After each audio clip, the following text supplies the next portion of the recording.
Hi, my name is Bob Porter. I'll be 82 years old this year, and I've got some good genes. My dad lived until his late 90s, and my mom passed away this year at 102, and she was quite sharp until the very end. And I remember she outlived several of her doctors, and I needed to introduce her to a new doctor, so I brought her to the office where the doctor was, and I said, "Please examine Mom." And he said, "No, Mr. Porter, I want to interview her and you too, so please come into my office," which we did, and she proceeded to answer all of his questions very brightly. She knew all of her dosages and the medications, and he looks at her and he looks at me, he looks at her, he looks at me, he says, "Mrs. Porter, your son looks just like you," whereupon she says, "I know, isn't it a shame? I wanted to do better." Well, for better or worse, here I am. And speaking of better and worse, I've been married 61 years to my darling wife, Gloria.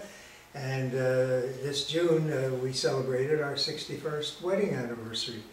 And I married her for better or worse. And it happened. She got better, I got worse. When we got married, we had our vows, we exchanged them. Since then, we don't vow anymore. We swear once in a while at each other. But we do exchange gifts. And you know how that is. I get her a gift and she exchanges it. I am a retired attorney. I've been practicing law for about 40 years. Been retired now for about 11. And I have 2 kids. My kids are almost old enough to collect Social Security themselves. And I have 4 grandkids. One's in college, and the other 3, thank God, are working, don't live with me, and don't owe me any money. So, you know, life is good.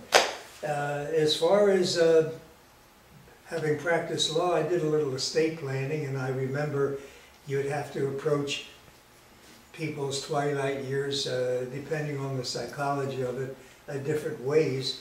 But I'm interested in the story of these 3 veterans of World War II that were discussing their demise. And one said, "I served under General MacArthur in the Pacific, and when I die, I want to be laid to rest next to him." And the second one said, "Well, I served with Ike Eisenhower in the European theater, and when I go, I want to lay next to him. How about you, Charlie?" Charlie says, "I think I want to lay next to Sophie Smith." And they said, "Well, she ain't dead yet." He said, "Well, neither am I." So that's the way it goes. Speaking of kids and grandkids, I don't know about you, but it gets kind of boring to hear about all of the achievements of the kids and the grandkids. I know a lot of people that do this to the point of really becoming boring about it and obnoxious. So we try to avoid that, but I'm reminded of these 3 little Jewish ladies down in Palm Springs bragging about their kids. And one said, "Oh, my son's a lawyer. He has 150 lawyers in his office. He's a big Hollywood lawyer.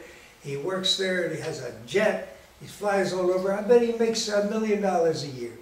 And the second one says, "My son's a doctor. He heads up hospitals. He writes papers and journals. He travels all over the world giving lectures. He probably makes more than $1 million a year. How about you, Mary?" And Mary said, "My son, he makes maybe $4 or $5 million a year." "Really? Well, what does he do?" "He's a sports mechanic." "A sports mechanic? Well, what's a sports mechanic?" "I don't exactly know. He fixes a baseball game, a basketball game, a football game." Well, that's it for talking about the children. The thing that we do talk about these days is health. You know, I can't run into my friends anymore and say, "Hello, how are you?" They say, "What did the doctor say?" So the problem with that is that I can't remember. In fact, I carry around a 3x5 index card with a map on it to get me back to my car. It has a diagram of where my car is parked. I can't. The only thing I can keep in my head for an hour is a cold. I know this, that there was this fella talking to his friend about memory, and it was Charlie and Bill, and Charlie says to Bill, "You know, Bill, my memory was terrible." Bill says, "So is mine." And Charlie says, "But I found a doctor he fixed it. He's perfect. I don't have any problem anymore. And Bill says, well, give me his name. I want to go there. Charlie says, right. You know that flower's got a long stem with thorns on it and usually a red rose at the end? And Bill says, yeah, it's a rose. Right. Rose, what's the name of that doctor I'm seeing? So that's the way memory goes. Then my hearing isn't so good. In fact, it's kind of funny because my wife and I say things and we misinterpret them. I'll give you an example. Some time back we met this really nice couple that lived in Rolling Hills, and they invited us to dinner for the first time, and they gave us instructions on how to get there. I'm driving and my wife is giving me the instructions that I've given to her. We take the 405, we get off at Crenshaw, we're going up to Rolling Hills, and then I hear her say Rosemary Drive. And I say, there's no Rosemary Drive where we're going. She says, who said Rosemary Drive? I said, my throat's very dry. And that's the way it goes with hearing. I know a couple of people were talking about hearing aids. He says, I got a hearing aid, it's great, I hear everything. The other guy says, well, what kind is it? He says, oh, about 530. So that's the way the hearing business goes. Then, of course, there's those active people that like to take cruises. And here's a lady that reads about a mystery cruise, $99.99 for a week, but it's a mystery. So she takes 3 buses and gets down to Santa Ana to the office, walks into the office, kind of a dingy place with just a card chair, a card table and a few chairs. She sits down and says, are you the man that I need to see for this cruise? He said, that's right, $99.99. She hands him a $100 bill. He hands her a penny, and he says, let's have a toast. And he brings out what purports to be champagne. In the old days, we would call it a Mickey Finn. Now, I don't know, maybe you call it knockout drops. Anyway, she takes a few sips of the champagne, and she's out. Next thing you know, she recovers consciousness, and she's chained to an oar on a slave ship. And there's a fellow with a drum beating, stroke, stroke. And there's 49 other women like her, 25 on one side of the aisle, 25 on the other, stroking on this slave ship.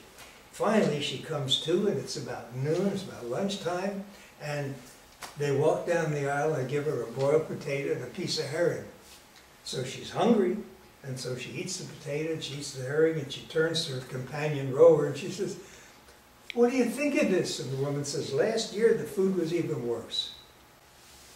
So, the best thing I can give you in the way of advice is to stay active, enjoy life, pick up a hobby, but be careful of the kind of hobby that you pick up. I remember being in a senior community recently and seeing a fella fly a kite. The kite goes up in the air and it crashes. And he sends it up in the air again and it crashes. And I looked at him and I said, you know, pardon me for interrupting here, but it's probably a nice hobby of yours, but you need more tail. He says, I know, that's what I told my wife. She told me to go fly a kite. And with that, I want to tell you that I picked up a hobby. This past year, I haven't played a musical instrument my entire life, but about a few months ago, I picked up the ukulele and decided to play it. And I'm going to play it for you, and when I do, you're going to believe that I've never played a musical instrument in my entire life. But this is at least the theme of my show here, and this is what I'd like to leave you with. When you're smiling, oh, when you're smiling, the whole world smiles with you. When you're laughing, oh, when you're laughing, the sun comes shining through. But when you're crying, you bring on the rain, stop your sighing. Be happy again and keep on smiling, 'cause when you're smiling,